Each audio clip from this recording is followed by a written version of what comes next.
अमर विश्वाल दिव्य मानव चेतना केन्द्र ओडिशार आवास कौन कहे आम केन्द्रापड़ा जिले में विभिन्न प्रकार बाबा रूपी नहीं विभिन्न प्रकार शोषण कर भंड बाबा प्रादुर्भाव दिन दिन बढ़िया लगे। मनुष्य जीवन पर आध्यात्मिकता प्रथमतः तुम आत्मशुद्धि चित्तशुद्धि एवं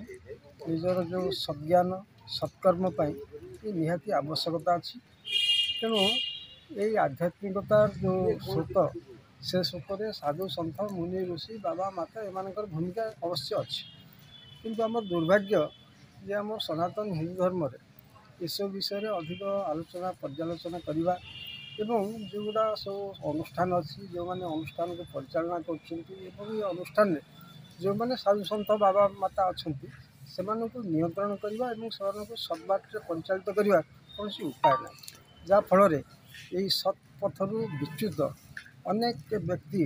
से प्रकृत में आत्मशुद्ध न हो निजक साधु बाबा ये गोटे निजक उपस्थापित कर लोकों आखिरे से लुटपाट कर शोषण कर जाने जे केते बाबा माता यही भंडर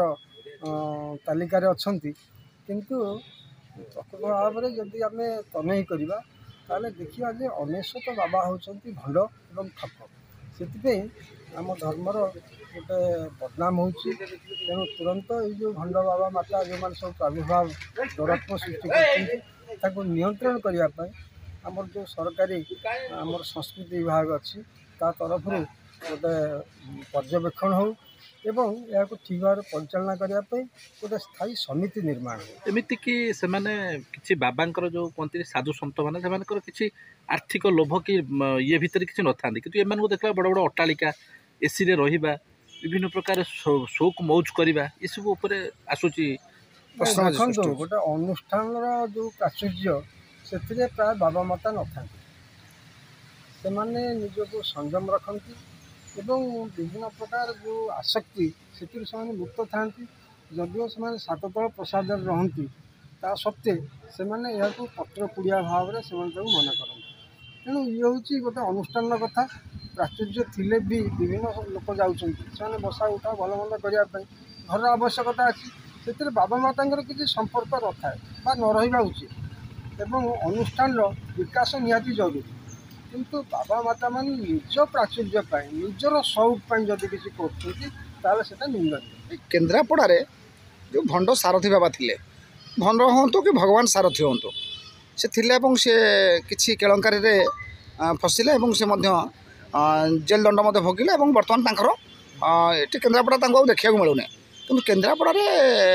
आहरी विभिन्न जगह अच्छी आपण कहींपारे आमर निकिरेर उई बाबा हूँ कि आमर पल्लईर नालू बाबा हूँ मान ना विभिन्न अभियोग हो भांसी जनशुणी शिविर चलता ये किसी गाँ लोक ग्रामवासी आस अभियोग कले से विभिन्न केलंकारी संपृक्त रोचे आप कौन कहे। देखो आध्यात्म जीवन गोटे सकारात्मक दिग अच्छी ताहा निजक आत्मशुद्धि कर सहायक हुए एवं सत्कर्म निजक नियोजित करने तुमको प्रोत्साहित करे जदि ताहाकू आम गोष्ठीभक्त भाव में कि सामाजिक जीवन में आम ताकू रूपांतरित करूँ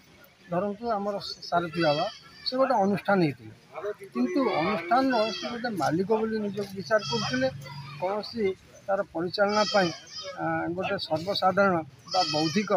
गोटे समिति पाखे नथिला से क्या नियंत्रण नथिले जद्वारा विभिन्न रकम कुप्रचार अपप्रचार से शिकार हेले मु जाने सारथी बाबा प्रकृत भंड कि भल मुझे जाने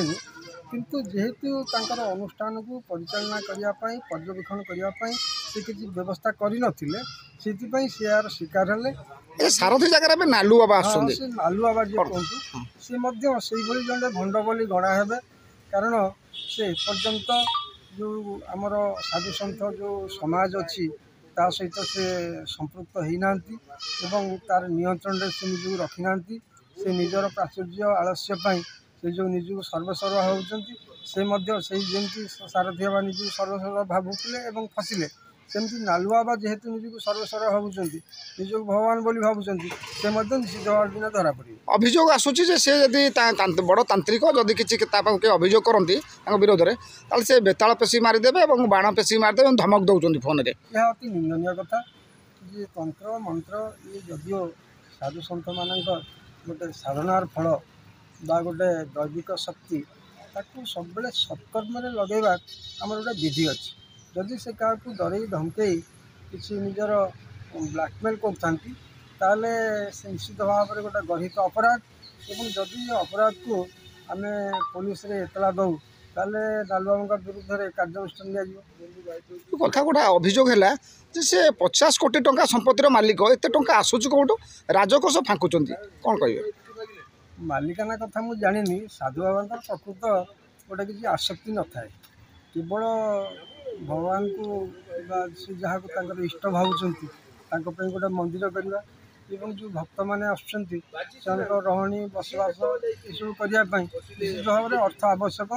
ଏଥିପାଇଁ 50 କୋଟି କ'ଣ 500 କୋଟି ହେଲେ ବି କିଛି ଅସୁବିଧା ନାହିଁ। କିନ୍ତୁ ସେ ଯଦି ତାକୁ ନିଜର ମାଲିକ ବୋଲି ଭାବୁଥିବେ ବା ସେଇ ସମ୍ପତ୍ତିରେ ସେ ଯଦି ନିଜର ପ୍ରାଚୁର୍ଯ୍ୟ ଯଦି ବିଳାସପୂର୍ଣ୍ଣ ଭାବରେ ସେ ନିଜର ଜୀବନ କଟାଉଥିବେ, ତାହେଲେ ନିଶ୍ଚିତ ଭାବରେ ଜଣେ ସାଧୁ ପାଇଁ, ଜଣେ ବାବା ପାଇଁ ଏ ଗୋଟେ ଅତି ନିନ୍ଦନୀୟ ଏବଂ ଅପରାଧ କଥା। ଧନ୍ୟବାଦ। Thank you.